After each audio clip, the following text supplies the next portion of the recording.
they were actually pretty good friends, and Tupac was very, very supportive of Biggie's uprising and him becoming famous and him selling records. He was very supportive of him. But that obviously changed pretty quickly, which we know started the entire Bad Boy Records versus Death Row Records that's owned by Suge Knight, and Tupac versus Biggie in general. At the height of Bad Boy Records really popping off, Kirk Burrowes claims that P. Diddy came in with a baseball bat demanding his 25% back. So obviously that kind of shows P. Diddy's violent behavior even early on. Even though they co-founded Bad Boy Records, Diddy wanted 100% of the profits.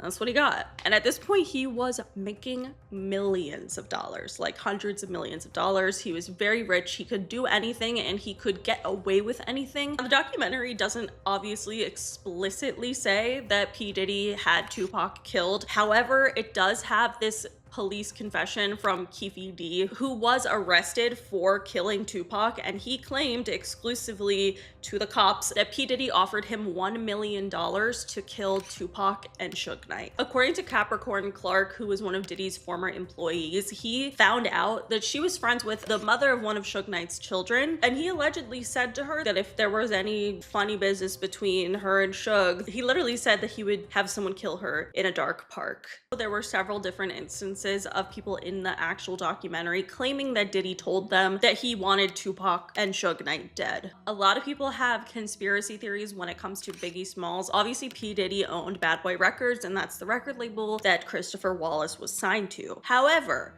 he allegedly was planning on leaving Bad Boy Records. People believe that Diddy knew that Biggie was going to get killed and he didn't do anything to stop it. In fact, he kind of perpetuated it, because apparently when Biggie was in Los Angeles, he actually wasn't supposed to be here. He was supposed to go on a plane to London. He wanted to go, but Diddy canceled his flight and was like, no, you're staying here, you're going to this event. And obviously he ended up being murdered. I mean, also finding out in the documentary that P. Diddy, you know, held this huge funeral for Big, and it was super lavish, and obviously the song everyone knows, and P. Diddy dancing like weird as fuck to the song at the funeral. It was disclosed that actually this was Christopher Wallace's money that was being used to pay for his own funeral. Puffy allegedly didn't pay a cent towards it, which is beyond fucked up, and I also feel like it just shows you what kind of person he was and how he felt about Biggie even dying. Kirk Burrowes, when he was talking about Diddy and Biggie's relationship, he said, I think Sean had envy for his own artists. He was jealous of their talent. Also, Sean Combs has since lied about this perspective and said that it was Biggie's idea, not his own idea, to be in Los Angeles and to not go to London. However, Kirk Burrowes disagrees and claims that he ushered Biggie to his death. So the reason that Kirk Burrowes ended up getting fired,